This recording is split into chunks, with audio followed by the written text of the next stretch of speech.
क्या आपने कभी गौर किया है, अक्सर जब हम किसी लड़की से दिल खोलकर बात करते हैं, अपना सच्चा रूप दिखाने की कोशिश करते हैं, तो वे हमें भाई या समझदार दोस्त कहकर बुलाने लगते हैं। हम उनसे जुड़ने की कोशिश करते हैं, पर वे किसी ऐसे इंसान के पास चले जाते हैं जिसे भावनाओं की परवाह तक नहीं। क्या यही प्यार है? शायद नहीं। यह एक खेल है, और हम इसके नियम नहीं जानते। महिलाएं सिर्फ आपके शब्द नहीं सुनतीं, वे आपके हावभाव पढ़ती है, आपके इरादों की गंध लेती है और आपकी ऊर्जा की ताकत को नापती है। अगर आप सोचते हैं कि उसे स्पेशल महसूस कराने से वह आपको पसंद करेगी, तो आप गलत है। सच तो यह है कि औरतें खुद स्पेशल बनने के लिए लड़ती है, स्पेशल लड़कों को नहीं अपनातीं। यदि आप पहले से ही उसे अपनी दुनिया का केंद्र बना चुके हैं, तो आप खुद को उसकी नज़रों में कमजोर साबित कर चुके हैं। याद रखें, रिश्ता सिर्फ बात करने से नहीं बनता। यह हावभाव, मौन और रहस्य से बनता है। आपको बात करना नहीं, बल्कि बातों से सत्ता चलाना आना चाहिए। इस वीडियो में हम निकोलो मैकियावेली की डार्क साइकोलॉजी को समझेंगे, वह क्रूर सच्चाई जिसे पुरुषों को कभी नहीं सिखाया गया। आप जानेंगे कि महिलाओं से बात करते समय सिर्फ शब्द ही नहीं, बल्कि मानसिक ताकत, छल और स्थिति की समझ कितनी मायने रखती है। ये 5 घातक कलाएं आपको लड़कियों से बात करना नहीं, बल्कि उनके मन की गहराई में उतरना सिखाएंगी। एक बार जब आप इन्हें जान जाएंगे, तो आपको न तो रिजेक्शन मिलेगा, न इग्नोर किया जाएगा, और न ही कोई आपका इस्तेमाल कर पाएगा। आप उसकी नज़रों में खुद को पूरी तरह सामने न लाएं। अगर आप चाहते हैं कि लोग आपको गंभीरता से लें, तो खुद को कभी पूरी तरह सामने न लाएं। महिलाओं को हर चीज चाहिए, ध्यान, सुरक्षा, भावनाएं। पर अगर आप उसे सब कुछ एक साथ दे देंगे, तो वह बोर हो जाएगी। यही है डार्क ट्रूथ। औरतों को वह मर्द पसंद आता है जिसे समझ पाना आसान नहीं है, जिसमें एक रहस्य हो, एक ताकत हो, और सबसे जरूरी, जिसे उसकी जरूरत नहीं है। अब मैं आपको वह सिखाने जा रहा हूं जो किसी स्कूल, कॉलेज या रिलेशनशिप कोच ने नहीं सिखाया। बात करने की वे 5 घातक कलाएं जो सिर्फ शब्दों से नहीं, बल्कि मनोविज्ञान, नियंत्रण और प्रभाव से जुड़ी है।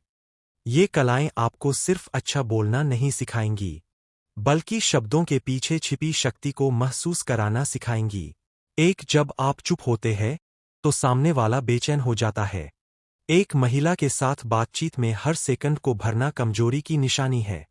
अगर आप हर वक्त हंसते रहेंगे, हर सवाल का फौरन जवाब देंगे, हर बात पर रिएक्ट करेंगे, तो वह समझ जाएगी कि आपको उसकी जरूरत है। लेकिन अगर आप बीच बीच में चुप हो जाएं, गहरी नज़रों से उसकी बातों को ऑब्जर्व करें और कुछ सेकंड सोचकर जवाब दें, तो वह आपको एक रहस्य की तरह देखेगी। वह सोचेगी, क्या उसे मेरी बात पसंद नहीं आई? क्या वह अनइंटरेस्टेड है? या फिर वह मुझे जज कर रहा है?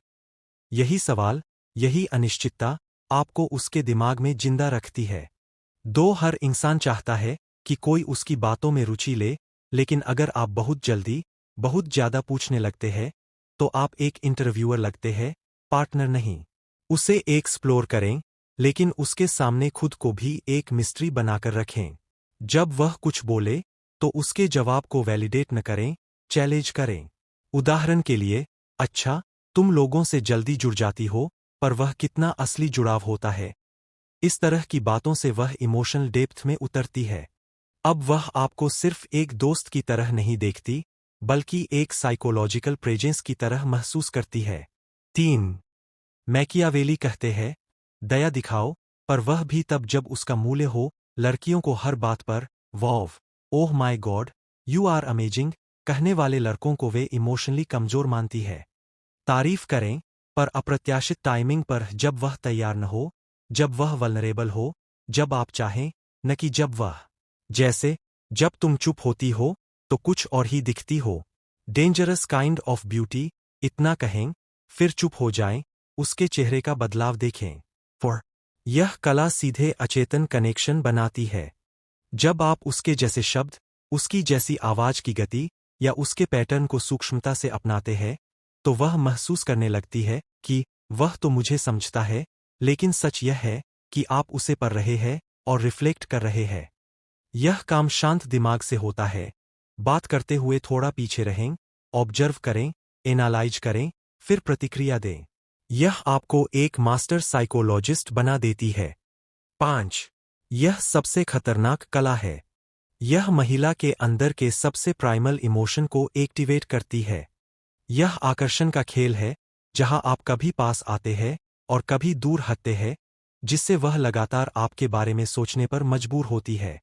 क्या आप इन 5 कलाओं में से किसी एक पर और अधिक जानना चाहेंगे, या क्या आप इन सिद्धांतों को अपने जीवन में लागू करने के बारे में कुछ और टिप्स चाहते हैं?